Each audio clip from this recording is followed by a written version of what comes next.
Hello everyone, welcome back. Today we're comparing two powerful AI tools for collaboration and productivity, OpenClaw and Claude CoWork. Both promise AI-assisted teamwork, but which one is actually better? Let's break it down. So OpenClaw is an AI-powered collaboration platform designed to stream team workflows. It focuses on AI task management, document summarization, and shared project tracking, often integrating with common workplace tools. It excels at automating repetitive tasks and keeping team communication organized. Some of its pros: strong team task automation, built-in summarization and knowledge extraction, and works with multiple team tools. However, it can feel complex to set up at first, and some AI features depend on connected tools. It's best for teams needing AI-assisted project workflows and automated summaries to reduce meeting overhead.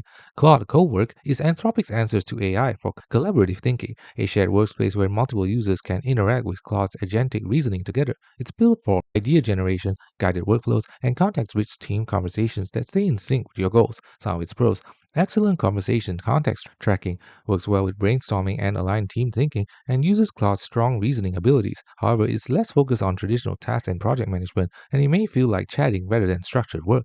It's best for teams who want guided collaboration and deep reasoning, especially for brainstorming, planning, and knowledge work. The final verdict: choose OpenClaw if you need task automation, document workflows, and project-centric AI assistance, ideal for teams focused on output and tracking.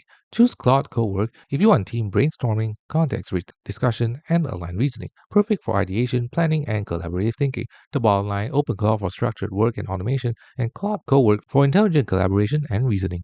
Thanks for watching. Don't forget to like and subscribe for more videos.